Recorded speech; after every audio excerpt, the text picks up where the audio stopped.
The Aeon Way, Rome's most prestigious road, 11 miles of marble and conquest. Dawn 71 BCE, you'd expect soldiers, merchants, the rhythm of empire waking up. Instead, there are crosses. 6,000 of them. The smell hits first. Blood music fresh enough that the morning dew hasn't washed it away yet. Then the sound. Shallow breathing multiplied by thousands. Crows circling, waiting. A Roman merchant walks past, music adjusting his toga, doesn't look up. A mother pulls her child closer to the road's edge, away from the bodies. Not out of horror, out of convenience. Children play near the base of a cross like it's a tree. These aren't criminals hanging here, not traitors.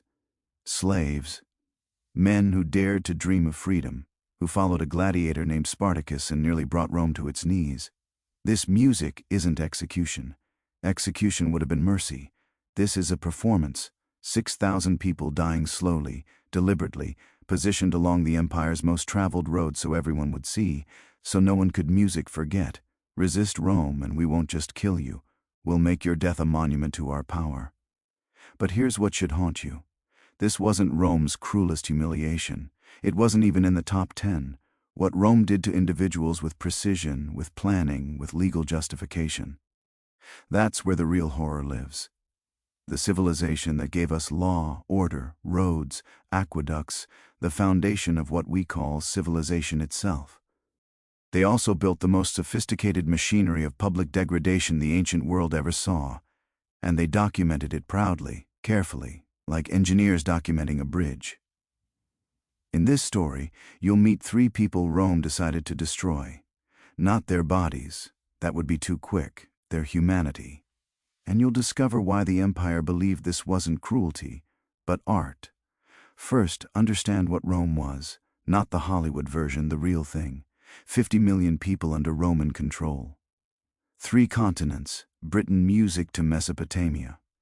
400 amphitheaters built specifically music for public spectacles.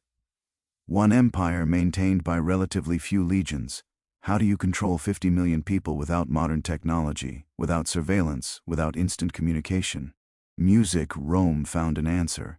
Psychological warfare. And they perfected music it. They didn't just build roads and aqueducts, they built a system, legal frameworks defining who could be humiliated, how and why. Economic incentives, humiliation was profitable. Vendors, performers, sponsors, all profited from public degradation. 4 centuries of conditioning, Romans to see this as entertainment, as civic duty, and they documented everything. Legal codes, personal letters, histories. Roman intellectuals debated this. Cicero argued that public humiliation created social bonds through shared witnessing. Seneca, Stoic philosopher, tutor to emperors, wrote treatises on why seeing degradation music made citizens more obedient. They weren't ashamed. They were proud of this innovation. You've met 3 souls trapped in Rome's machinery. Perpetua, a young mother who refused to deny her faith. Vercingetorix, a warrior king who united Gaul against Caesar. Sergianus, Rome's most music-powerful man before one afternoon destroyed everything. 3 people, 3 different crimes in Roman eyes, 1 shared fate, systematic, public, calculated humiliation designed to break them so completely that their destruction would echo for generations. What you're about to witness, music, happened to real people whose names survived 2,000 years. Their suffering was documented music, not as tragedy, but as policy success. If this moment moves you, if you believe these voices deserve to be heard, hit that like button. It tells the algorithm that history's darkest truths matter more than easy entertainment. And if you think humanity is worth remembering, subscribe to Crimson Historians. We tell the stories that should never be forgotten. Stay with their stories. They deserve that much. Carthage, North Africa, 203 CE. Bibia Perpetua, age 22. Married, music, nursing a newborn son, daughter of a wealthy Roman official. Everything to lose. She was Christian in 203. That was treason. Not because of what Christians believed, but because they refused to perform a simple ritual. Burn incense to the emperor's image. 5 seconds, acknowledgement of Roman authority. That's all. Perpetta was arrested with several other Christia.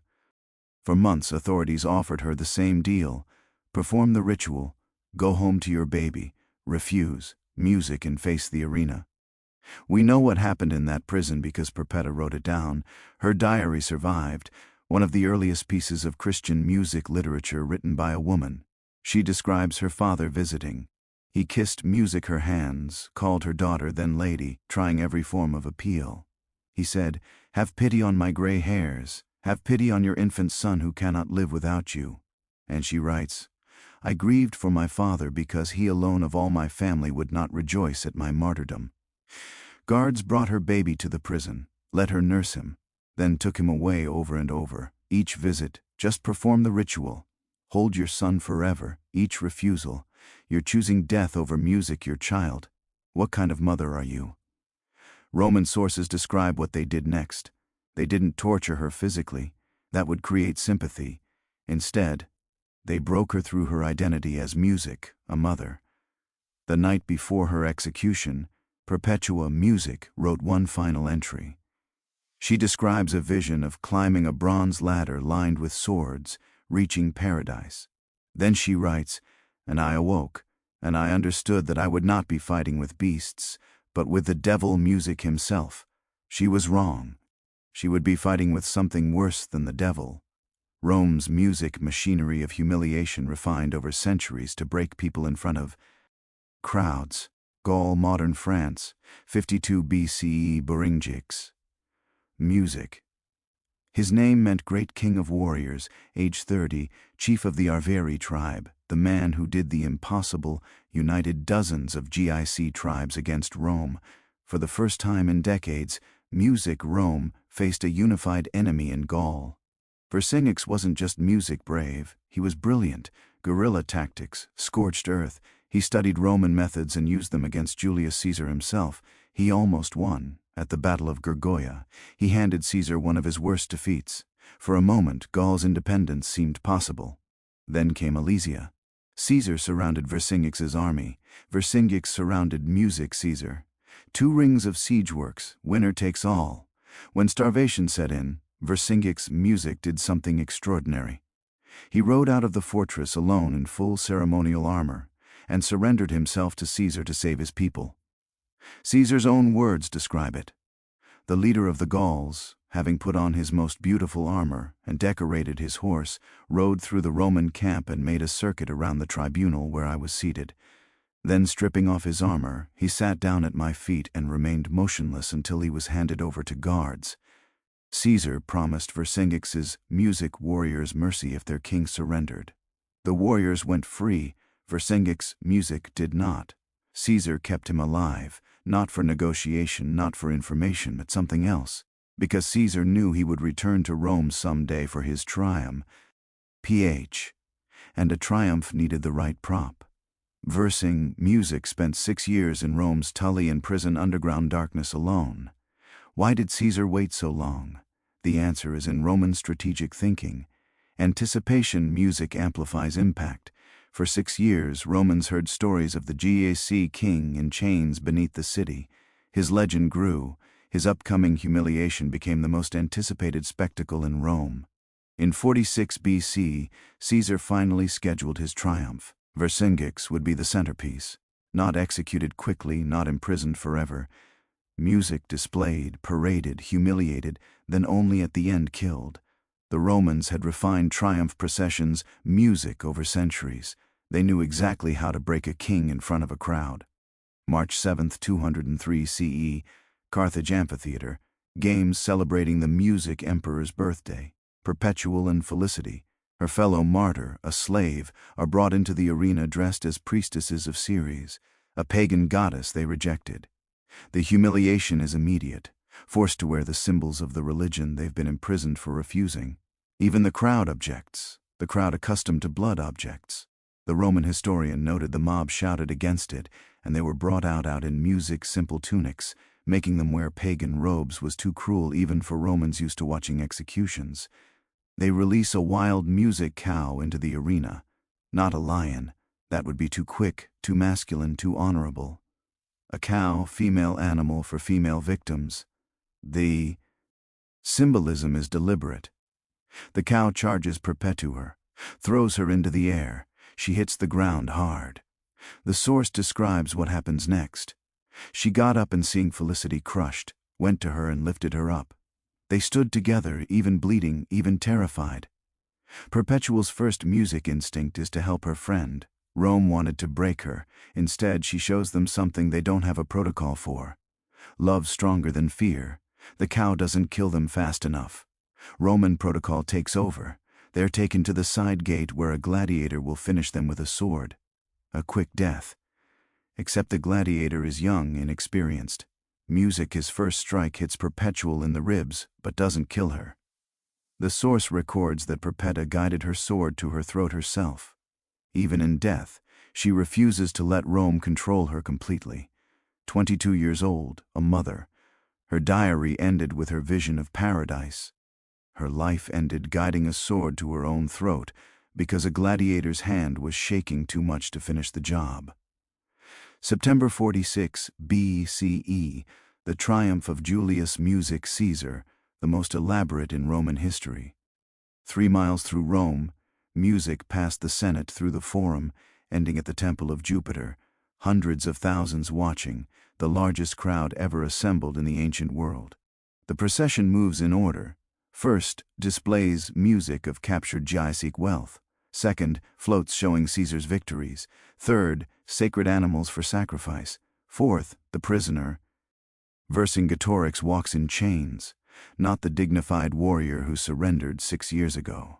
His head is shaved, mark of a slave. He wears rags. But sources note something disturbing. Despite 6 years in darkness, despite deliberate starvation to weaken him, he walks upright. Here's where Rome's sophistication music shows. They don't just parade him once through the city. They stop the procession at key locations: the Senate, where he can see Rome's power; the Forum, where thousands music can mock him up close; Caesar's platform, where he stands while Caesar gives a speech about him in front of him. This man united Gaul against Rome. This man nearly defeated our legions. But he stands here now broken because no one can resist Rome's destiny. Vercingetorix has to listen to his own defeat being celebrated, has to hear his people's liberation described as rebellion, has to stand silent while Caesar rewrites their story. The procession reaches its end point. For most prisoners, this means return to cells. For the principal captive of a triumph, it means something else. He's led to the Tulanum, the same prison where he spent 6 years down stone steps into the underground chamber. The Tulanum isn't for imprisonment. Music, it's an execution chamber. Strangulation, slow, manual. While crowds above celebrate Caesar's victory at the Temple of Jupiter, Roman protocol requires the triumph's principal captive, music, to die during the celebration feast. So while Caesar toasts his vict, Boringix dies in darkness, his death time to coincide with the evening's entertainment. No burial, no monument, no record of his body's disposal. The king who united Gaul dies as Rome's trophy, used, displayed, discarded. If stories like this are left to die in forgotten archives, music, history itself, becomes the next casualty. These weren't nameless music victims. They were people subscribed to keep their memory alive, because what Rome did to them should never happen in silence. Perpetual's diary became one of Christianity's most powerful early texts. Augustine of Hippo cited it. Medieval artists painted her. But here's what we often forget: her infant son. Roman sources don't record what happened to him. A nursing infant whose music mother chose faith over his life. Did he survive? Was he raised knowing his mother chose music death? Did he grow up Christian, inspired by her sacrifice? Or did he curse her name? We don't know. Music and the absence, that silence, is its own kind of horror. But Perpetua's death didn't stop music Christianity. It accelerated it. Within a century, Christianity was Rome's state religion. The arena where she died became a church. The empire that killed her adopted her faith. Rome's machinery of humiliation music had an unintended consequence. It created martyrs, and martyrs are more dangerous than rebels. Vercingetorix disappeared from Roman records after his execution. His name wasn't spoken, no monuments, no music legate. Why? That was Rome's intention, total erasure. For 1,800 years, he was a footnote, an enemy defeated, a warning to others. Then in the 1800s, France was occupied by foreign powers. Historians rediscovered a Vercingetorix's story. Suddenly he wasn't a defeated rebel, he was a symbol, the man who unified France against invaders. Napoleon III erected a massive music statue of Vercingetorix at Alicia, the site of his surrender. The inscription reads, "Gaul united forming a single nation animated by a common spirit can defy the universe." Rome tried to erase him. Instead they created a legend that outlasted their empire. But the man, the actual person who rode out of Alicia to save his warriors, he died in darkness, strangled in a hole. His death choreographed to entertain Roman elites. No amount of later glory changes that. These weren't isolated incidents. This was music policy repeated thousands of times across 6 centuries, estimated 50,000 individuals subjected to systematic public humiliation, millions of witnesses' music conditioned to see degradation as entertainment, infrastructure that outlasted the empire itself, amphitheaters still standing today. How do you reconcile Rome's gifts, law, architecture, engineering, literature, with what they did to human dignity? You don't. You hold both truths. Rome was brilliant and brutal. They built the foundations of Western civilization, and they perfected the machinery of public degradation. Both things are true. That's what makes it so disturbing. Here's what should haunt us. Rome's methods didn't disappear. Music, they evolved. Medieval public executions, same logic, different theology.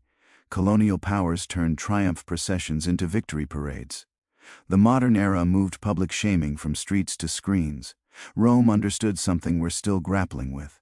Public humiliation music is more effective than private punishment. The presence of music witnesses doesn't just add to suffering, it multiplies it exponentially.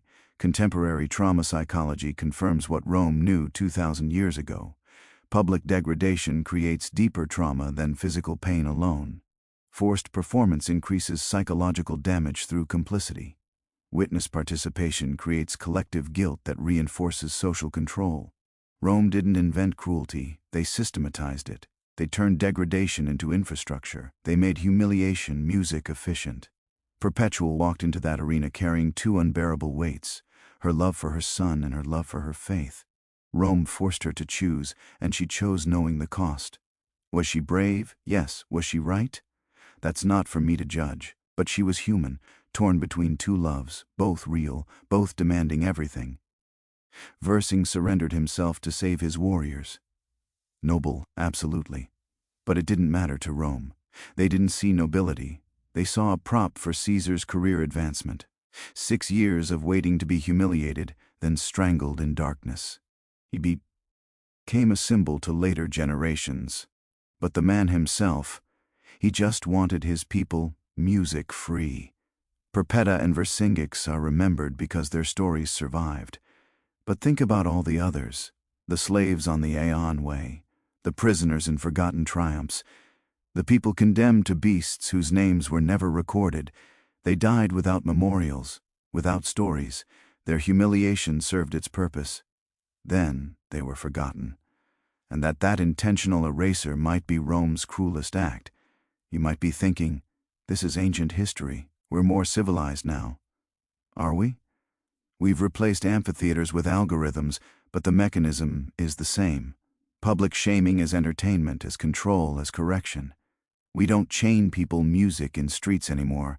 We just make their worst moments go viral. We don't parade prisoners through cities. We just live stream arrests.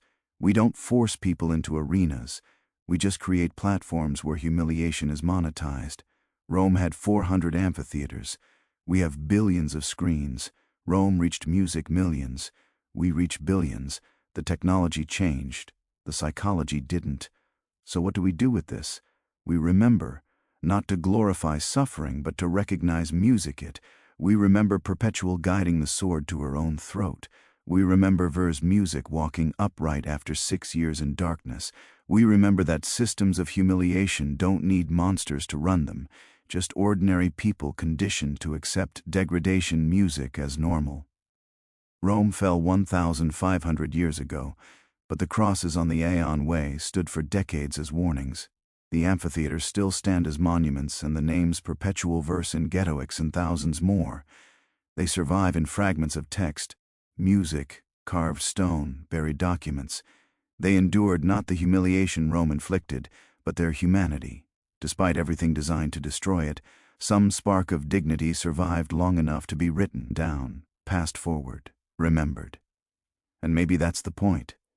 Rome had unlimited power, sophisticated systems, centuries of refinement, but they couldn't completely erase the people they tried to break because someone wrote it down. Someone preserved the stories. Someone refused to let the erasure be complete. Marcus Aurelius wrote, "The universe is change, our life is what our thoughts make it, and death is but a release from the impressions of the senses." Rome tried to control even death itself, to make it public, degrading, instructive. But they couldn't control memory. That belonged to anyone who chose to remember. You've just witnessed one of history's darkest truths. Not ancient trivia. It's a mirror showing us what happens when degradation becomes policy, when cruelty becomes culture, when systems strip humanity in the name of order. If you believe memory is worth keeping, if you believe these names deserve to echo one moment longer, subscribe to Crimson Historians. We tell the stories that should never be forgotten, especially the ones T. Hat make us uncomfortable. Perpetua, age 22, Mother Vercingetorix, age 30, king and 6,000 slaves whose names we'll never know. By remembering them, you've done what centuries of empire could not. You gave them back their humanity. If only for these few minutes,